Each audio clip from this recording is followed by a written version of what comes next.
जम्मू कश्मीर मुस्लिम राष्ट्रीय मंच ने पाकिस्तान के ज़ेर कब्जा जम्मू कश्मीर और गिलगित बल्तिस्तान की आज़ादी के लिए बाकायदा मुहिम का आगाज किया।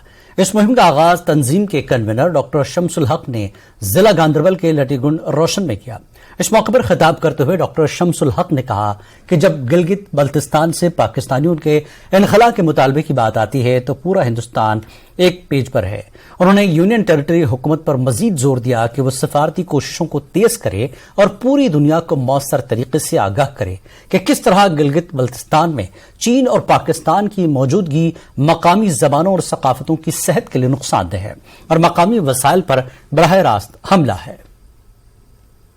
आज अपने वजीर हिंद तक हिंदुस्तान जनाब नरेंद्र मोदी जी तक पहुंचाना चाहते हैं कि जो हमारा बंटवारा हुआ है 1947 में, जो हमारे लोग बांटे गए, जो हमारी जमीनें बांटी गई है 1947 में, उस जमीन और उस इन लोगों को हमारे साथ वापस मिलाया जाए।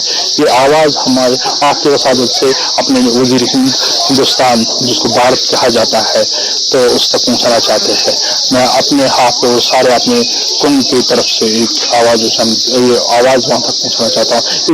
इस प्रोग्राम का ऑलरेडी हमने आगाज किया है जम्मू से 26 जुलाई 2023 से। जो हमारे चीफ पैटर्न हैं श्री डॉक्टर इंद्रेश कुमार भाई साहब, उन्होंने इस प्रोग्राम का ऑलरेडी आगाज किया हुआ है और कश्मीर डिवीजन में भी हमने पहला प्रोग्राम हमने इधर क्या नाम है त्राल में किया और ये दूसरा प्रोग्राम है और इंशाल्लाह ये प्रोग्राम में कारवान चलता रहेगा पूरे कश्मीर के अंदर। जो हमारी जमीन पार में है जिसको POJK कहा जाता है वो हमारे साथ मिलाना चाहिए, जो लोग वहां पे उनको हमारे साथ मिलाना चाहिए।